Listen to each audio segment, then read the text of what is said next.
Created by Wadeaholic and officially released in 2019, Total Chaos is a horror survival game that started out as a Doom 2 mod. And when I say Doom 2 mod, I don't mean the one where it makes the Doom game into a wine and art simulator, but a total conversion mod. Essentially, a mod that changes the entire look, gameplay, and story of the original game. And what's insane is that this amount of work took Wadeaholic 9 entire years by himself, hence why you needed Doom 2 to play Total Chaos when it first came out. It was built off a modified version of the GZ Doom engine, but still the same engine that ran the original Doom games, which is why the entire mod's creation is so incredible. But he went right back to work, spending the last 6 years remaking the game for it to be a standalone title on Steam. The plan for this video is for me to kind of compare and contrast the original game and the remake, and to see what's changed and also give you my general review of the demo, while trying to keep out spoilers for those of you who are interested in playing the full game on release.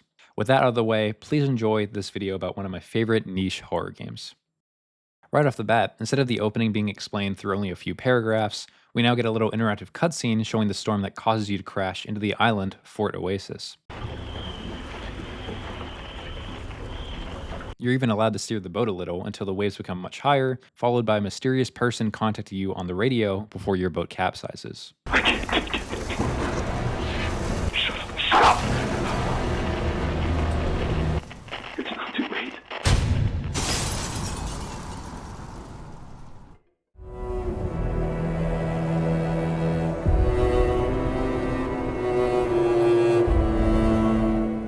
In Chapter 1, this is where you're introduced to Fort Oasis, a mining colony that's been abandoned for some time, and a place that your character apparently has ties to. Now, when walking around, you'll be introduced to the various game mechanics that I'll get into a little bit here, but within taking your first steps on this island, you'll immediately catch on that something isn't right. Around the corner, you might hear some footsteps, see a distant figure go behind a corner,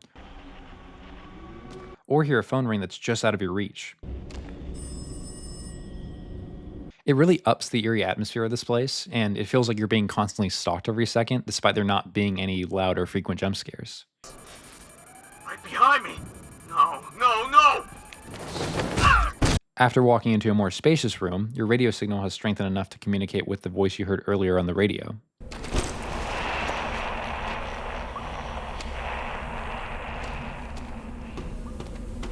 Now, in the original, the radio voice had a lot more of a dark and mysterious atmosphere to it, as the person's voice was heavily distorted.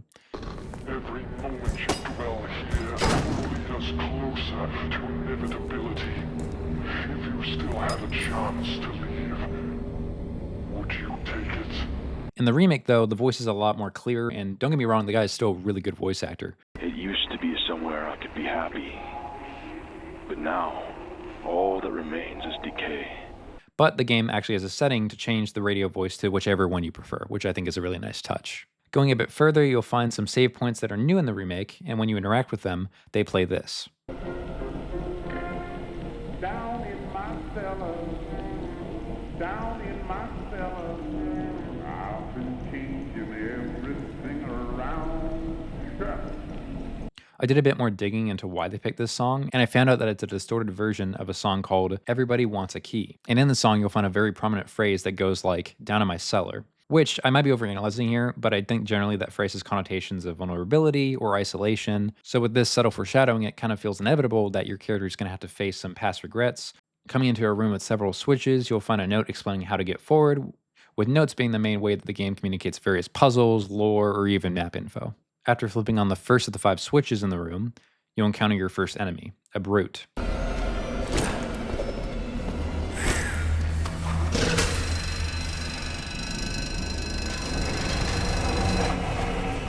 Now, brutes have 2 modes, a slow walking mode where they throw rocks like the nicest person in Detroit,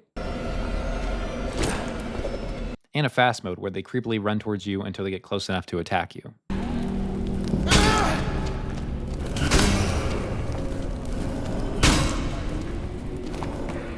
Here you can definitely see the Doom 2 inspiration, as the enemy does have a lot of similarities with the general enemies in Doom. Nearly escaping the brute, you go down a few pipes until you find yourself faced with your first puzzle, a completely new area that wasn't present in the original game. On top of that, you'll find that the deeper you go into Fort Oasis, the more of these cancerous growths and roots you'll find, giving a possible explanation why people left the island in the first place. After solving that puzzle, you'll continue down a very dark hallway where I'm sure nothing bad will happen.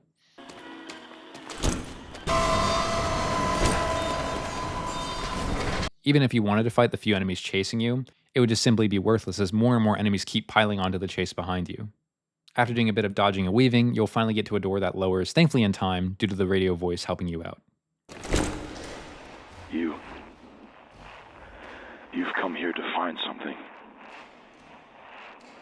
I believe it is something we have both desired for a long time. Your presence in this place means that you are willing to do what I ask of you. If you follow my requests, I will take you to what it is that you desire. This place, this oasis, we've been here before, but it's not how we remembered it. A sickness has infested these walls, but I believe with your help, we can put a stop to it.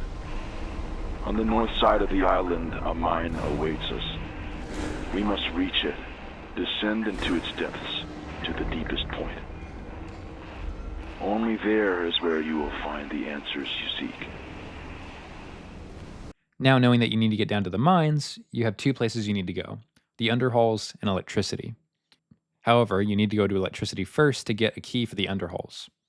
While searching every nook and cranny for the underhalls key, you'll encounter your next enemy, the Drifter.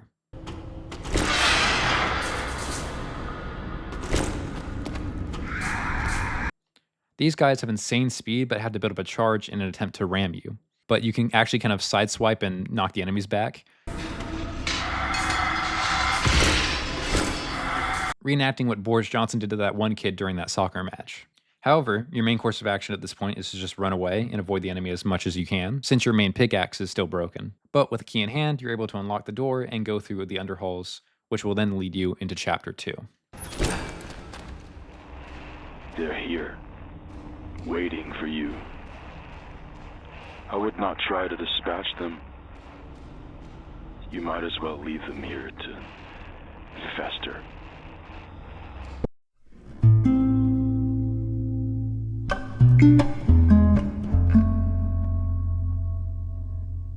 Now, up until this point, I've kind of just been narrating my playthrough so far, but that's because Chapter 2 is where all of the game's mechanics actually come into play. Now, first, I want to go into the combat, since the chapter is where you'll actually find your first crafting table and are actually able to fight enemies. In terms of combat, the main way you're going to be fighting the infected people of Fort Oasis is by melee weapons. Now, you start off with a standard pickaxe, a melee weapon that Fortnite would shamelessly steal 8 years prior. Melee weapons have a certain level of durability, which means that after you've hit the random crackhead outside your home more than enough times, the weapon will break and you'll need to repair it again. And this is where the crafting system comes into play. Unlike the original games where you could craft on the go, you have to go to specific crafting benches laid around the world to either repair your broken weapons or even create new ones, such as the glass shiv or hopefully the coveted fire axe, which in the original game could literally one-tap enemies and has insane durability. On top of that, you have to be careful about how you use your weapon, and what I mean by that is that you have to watch the stamina bar. Unlike most games where stamina drain can feel completely awful, Total Chaos is pretty forgiving with its stamina, where you can use your dash mechanic around 2 or 3 times before the bar depletes completely.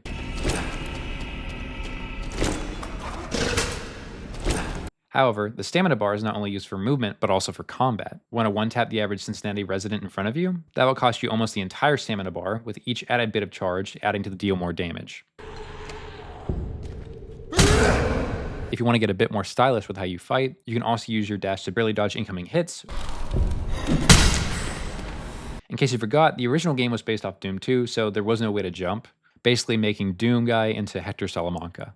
Even more, the remake does have the newly added mechanic of throwing weapons, which is similar to throwing rocks or bottles since they both stun the enemies, but throwing weapons also has the added benefit of breaking boxes and allowing you to get some extra loot if you're low on stuff. Now let's say you want to carry maybe a few more weapons or repairing items to fix future weapons.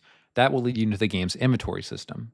If you look at the inventory system, you'll find that it takes a lot of inspirations from the Stalker franchise and uses a grid system. Inventory management is important as it affects your stamina and how much you can carry. And that's not only determined by how many slots an item takes up, but also by how much it weighs. The more weight you have, the slower you'll be, and the quicker your stamina will deplete. But if you're like me and you're a bit stingy when it comes to looting, you'll want to be taking in a lot of food that will help with stamina regen or speed. Unlike the original game where you just consume items and the effects just take place, the remake added in-game animations where you physically pull the item out of a backpack backpack corresponding to the item you consumed. Plus, the sound design whenever you eat something is just stellar.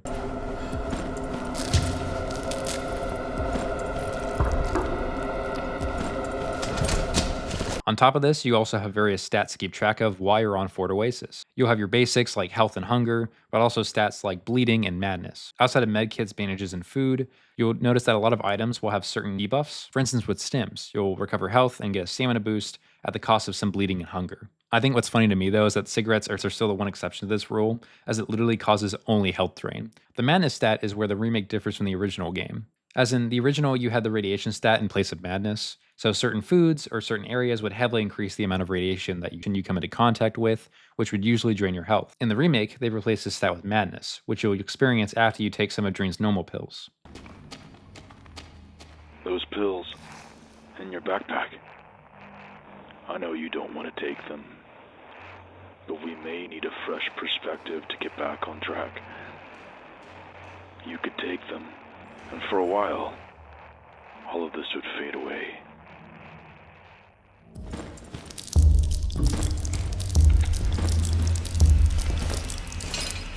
Your surroundings will start to contort and alter around you. So this means that secret passageways will open up. What is happening?